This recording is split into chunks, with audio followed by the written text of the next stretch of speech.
for Jesus. There's Zacchaeus. I'm picturing him in the tree saying, is this really worth it? Like, do I want to do this? And we all know how the story ends and stuff, but I was wondering, when Zacchaeus was sitting in this tree, did he realize, like, here's Zacchaeus. Zacchaeus sat in a tree for Jesus.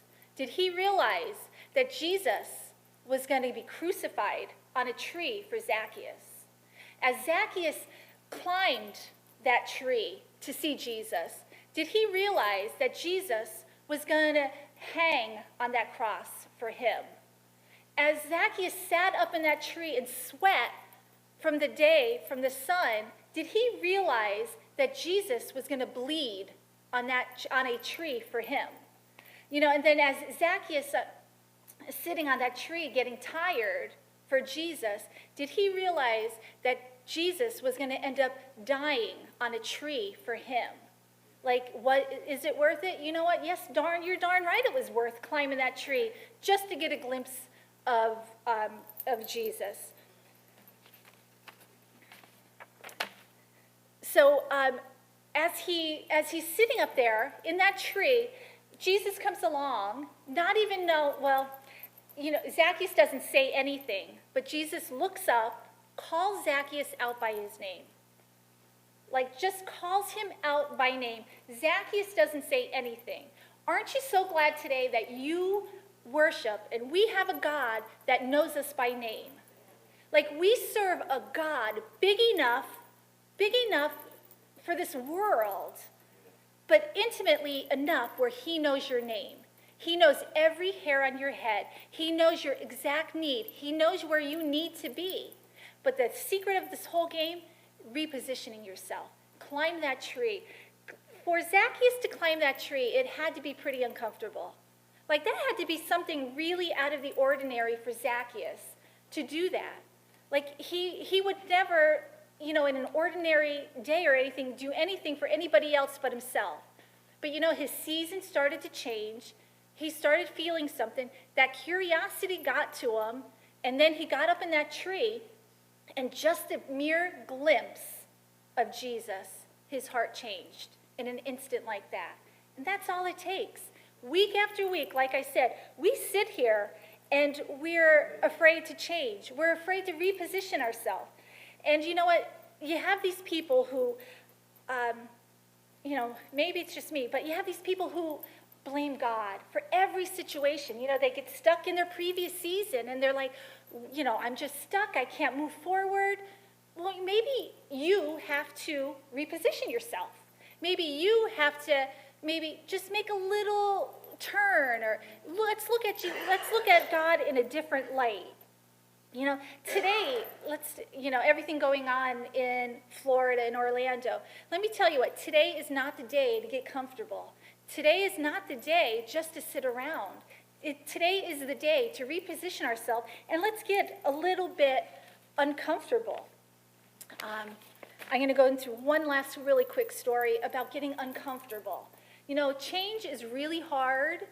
Change is very uncomfortable, and sometimes God takes us into uncomfortable situations. I think it's really funny in church. Sometimes the hardest thing for us to do as saints in the church is get uncomfortable. Like, how uncomfortable, let's just say, how uncomfortable would it be for somebody to come into church and sit in a different pew? Or, we come in week after week, we sit in the same spot, the same thing. And I was thinking this when I was in that Catholic Mass, we can't get stagnant. We can't sit in the same spot, or we can't get used to the same thing. It always has to be changing. We have to change, to keep up, to move to that next season. And I was thinking, how some of us come in and, oh gosh, don't touch that seat. That might be a little too uncomfortable, but we should just try. Or how about saying, church is getting pretty full now. There's a lot of people coming to church. How about just talking to somebody that you haven't talked to in a few weeks? Go to the other side of the church and talk to somebody. We get stuck in our own little corner of the church, and there's a whole church back there that we're not reaching or we're not talking to. It's just getting out of your comfort zone and talking to somebody. We were just together the other night, we were talking about witnessing and how that's uncomfortable.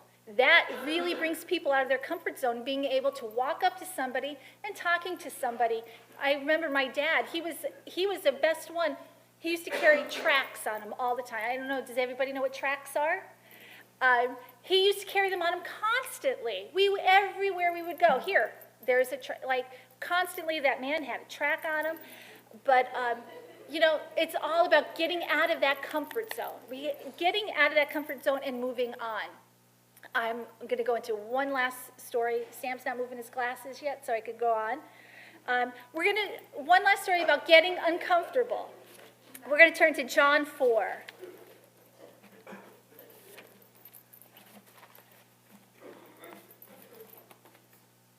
John 4, 1 through 14, maybe. Is it my time's up? Okay, John 4 and 1. When therefore the Lord knew how the Pharisees have heard that Jesus made, am I in the right spot? Yep. And baptized the disciples of John. Then Jesus himself baptized not, but his disciples, and he left Judea and departed again unto Galilee. And he must needs go through Samaria. And cometh he to a city of Samaria, which is called Sychar, near to the parcel of ground which Jacob gave his son Joseph. Now Jacob's well was there. Jesus therefore, being wearied with his journey, sat thus on the well, and it was about the 6th hour. There cometh a woman of Samaria to draw water. Jesus saith unto her, Give me a drink. For his disciples were gone away unto the city to buy meat. Then saith the woman of Samaria unto him, How is it that thou, being a Jew, asketh drink of me, which is a woman of Samaria? For the Jews have no dealings with the Samaritans. And Jesus answered and said unto her, If thou knowest the gift of God, and who it is that saith to thee. Can you imagine? She's talking to Jesus and has no clue who he is. I said, oh my gosh. Give me to drink, thou wouldest have asked of him, and he would have given thee living water. And the woman said unto him, Sir, thou hast nothing to draw with, and the well is deep, and from hence then hast thou that living water. Art thou greater than our father Jacob, which gave us the well, and drank thereof himself, and his children, and his cattle? Jesus answered and said unto her, Whosoever drinketh this water shall thirst again. But whosoever drinketh of the water that I shall give him shall never thirst, but the water that I shall give him shall be in him a well of water springing up into everlasting life. Isn't that amazing? But the story of that is getting uncomfortable. Now, Jesus left Judea to travel to Galilee. Now, in between those two was the city of Samaria. Now, the Jewish people never went in Samaria. They didn't get along. They hated each other for years. So they always traveled around the city. And it added 3 days. They'd have to go through the River Jordan, and it was a 3-day extra on their travel time. So Jesus, this could have been a lesson for his disciples on how sometimes you have to go through uncomfortable places to move forward. So Jesus said, absolutely not. We're going right through Samaria. And I could just imagine his disciples saying, are you kidding me? Why do we need to go somewhere where we're not welcome? And Jesus marched on and he said, nope, we're going right through. So they get to Samaria and he stops at a well. And there just so happens to be the woman there. And, the time of the day where she was there was because there was nobody else around. And another thing that was in there, that Jesus' disciples went into town to buy meat. And the Jewish people never did that. They never, ever went into Samaria to even talk to people, let alone buy food off of them. So here's those disciples. They probably had to, just go in and take it for chance. And they went in, and that was a very uncomfortable situation that Jesus asked them to go through. But they did it just to sometimes God makes you go through these uncomfortable situations. And then Jesus is standing there talking to this woman, and she doesn't even realize who he is. So he starts talking to her, and he already knew all about her sins. And he didn't care. He didn't care about her sins. God doesn't care about the crime. He definitely cares about the criminal. So it doesn't matter where you go, what you did. It's about getting uncomfortable and talking to that one person. And God needs to change your season and keep you going. And if Jesus let his disciples talk him into not going to Samaria. Now they stayed there 2 extra days to talk to people and to save people. 2 extra days.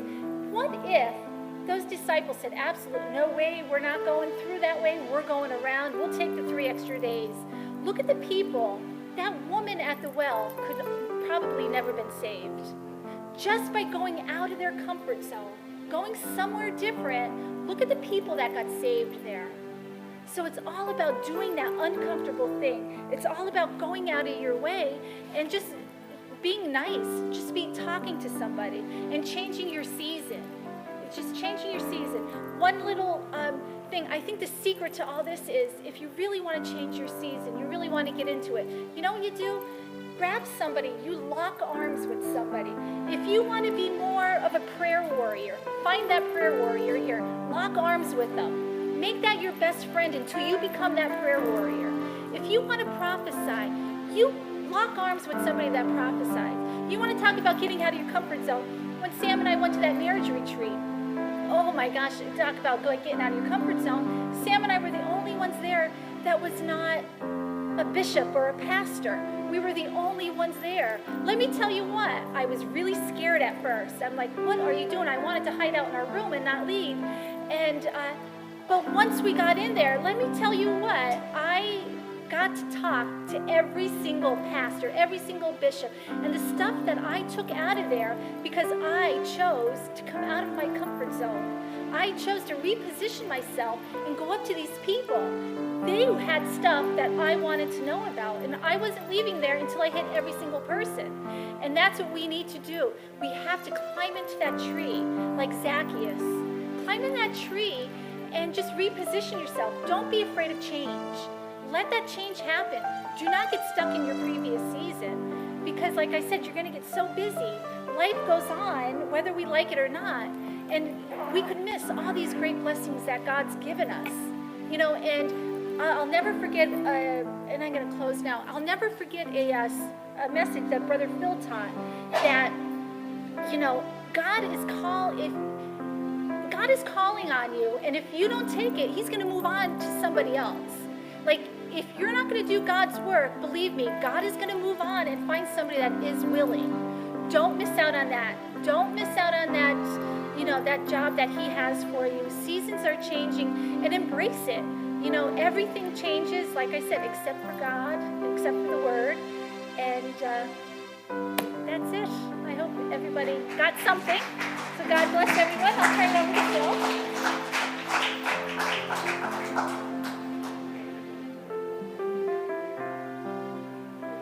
Sometimes it's hard to let yourself submit to where God is taking you. And it's hard for us sometimes. We're going in our own direction. We think it's all about us. And yet He's moving you to a certain place that He wants you. And His love for you is so strong. That's why He's doing this for us. And as she was saying that sometimes we have to trust in Him when He takes you down these paths that you don't know where really you're heading. And I was just writing, is your own will, you have your own ideas, we have our own desires, but our future we have to put in His hands. Amen? We'll open the altar tonight if anybody has a need. But remember, you can't dwell on the past. You can't dwell there because to please God, to please Him, you have to dwell on God. And then He will plan your future. We have to let Him plan our Does anyone have a need tonight?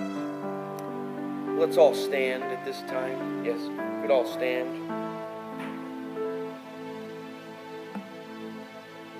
If God brings you to it, He's going to bring you through it. Amen? So we're going to pray for Sister Marie at this time.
Yes.